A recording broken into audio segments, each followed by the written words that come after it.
अभी हाल ही में मंत्री जी ने जिस तरह का बयान दिया है उसके बारे में आप अपनी राय क्या?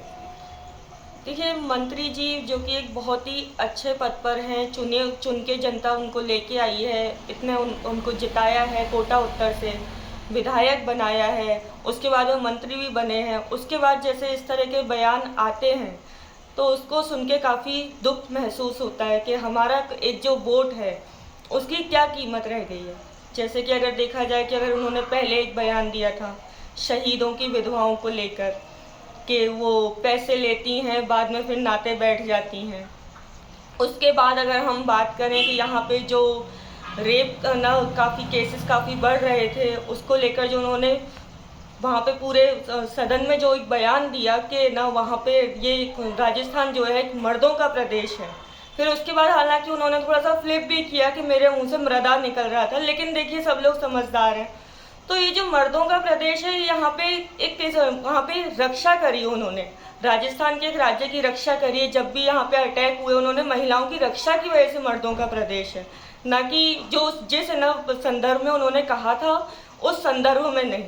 और फिर अगर उसके बाद देखे जाए कि यहाँ पे जो कोचिंग की किसी बच्ची ने फ्रस्ट्रेशन में आके जो कि तैयारी कर रही थी, पढ़ने आई थी, अपने माँ बाप से दूर रह रही थी, घर वालों से दूर रह रही थी, फ्रस्ट्रेशन में उसने जो आत्महत्या करी थी, उसके संदर्भ में उन्होंने जो एक बयान दिया कि यहाँ पे लड़कियाँ आती हैं, उनके लव अफेयर्स होते हैं, उसके बाद वो लोग वहाँ पे अगर वो सक्सेस नहीं होते हैं उसके बाद वो आत्महत्या कर लेती हैं। तो ये काफ़ी अशोभनीय बयान था, एक वो भी किसी मंत्री के मुख से ये शब्द निकलना। तो ये काफ़ी उनकी प्रतिष्ठा पर एक क्वेश्चन मार्क लगा देते हैं कि भाई हमारा वोट कहाँ गया है।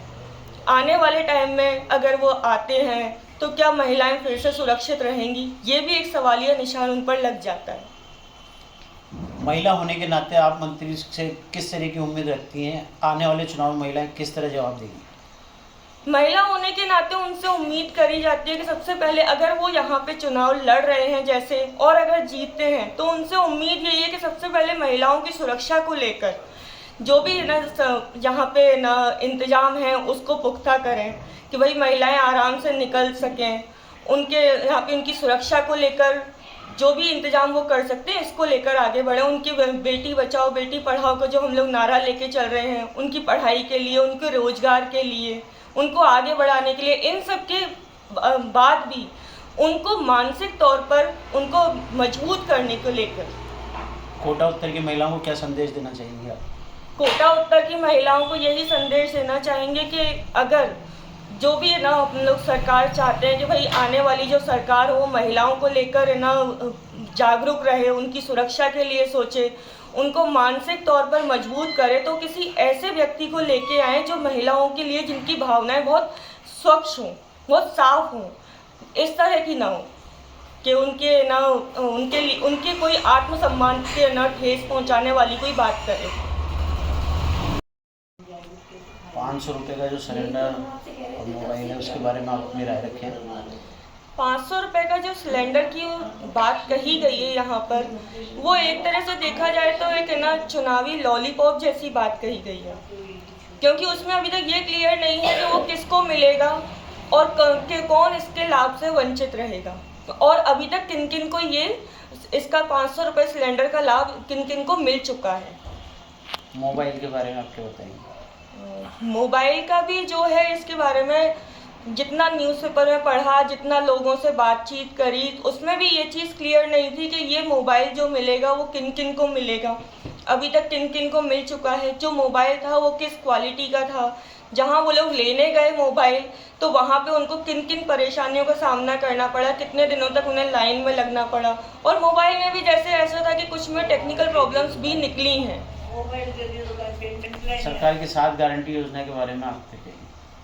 सरकार की जो 7 गारंटी है उसके बारे में ऐसा सुनने में आया है, तो वो जो 7 गारंटियां भी हैं उसका अभी तक किसी धरातल पे वो अभी तक खरी नहीं उतरती हैं। सबसे बड़ी बात तो ये है कि वो भी एक तरह से देखा है तो बस एक चुनावी लॉलीपॉप ही है, क्योंकि क्या है क्या नहीं है कुछ भी उसमें क्लियर नहीं किया गया कि उसका लाभ किन किन को मिलेगा, किन किन को नहीं मिलेगा। अम्मा जी, पेंशन के मामले में आपका क्या कहना है? 3 महीने से मेरी पेंशन बिल्कुल बंद हो रही है। मोबाइल तो मुझे मिला, बाकी पेंसिल मेरी बंद हो रही है, पेंसिल नहीं आ रही है। बैंक में जाती हूँ, बैंक में पेंसिल आ ही नहीं रही है।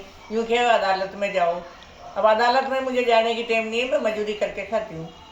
गायें पाल रखी मैंने, गायें रखती हूँ तो गायों को पकड़ पकड़ के नगर निगम में ले जाते हैं। 6-6 हज़ार रुपया देती हूँ एक गाय का, जब मेरी गायें छूटती है। तो कितनी गायें अभी तक पकड़ी आपकी? 2-3 दफ़ा पकड़ पकड़ के ले गया, 6-6 हज़ार रुपया दे के आई मैं गाय का, जब छुड़ा के लाई हूँ। तो राजस्थान सरकार तो कह रही है कि हम हर महीने पेंशन दे रहे हैं महिलाओं को। नहीं दे रहे, 3 महीने हो गए मेरी पेंसिल बंद है। नाम पूछें। आपका नाम बताइए। सूरज भाई।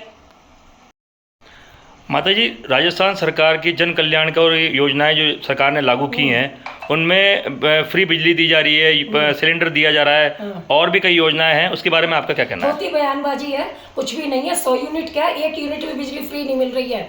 जिस दिन से ये डिक्लेयर किया गया है, कार्ड बना है चिरंजीवी कार्ड में, कोई हमारा इलाज फ्री नहीं हो रहा, हमें पूरे पैसे देने पड़ रहे हैं। बिजली का बिल हमारा तिगना चौगना आने लग गया है तब से, ज्यादा आ रहा है बिल। हाँ, और सभी का है। हमारी भाई मतलब जो आती है काम वाली, वो भी कहती है कि पहले हमारा कमाता था, अब ज़्यादा आने लग गया है। और इतनी मशक्कत करके तो भीड़ करके तो उन्होंने कार्ड बनवाया। अभी लेकिन अभी 2 दिन 3 दिन कुछ दिन पहले अभी सरकार ने 7 गारंटी योजनाएं भी शुरू की है। वो 7 साल के 7 दिन भी नहीं चलने वाली। नाम बताइए। भारती रावत।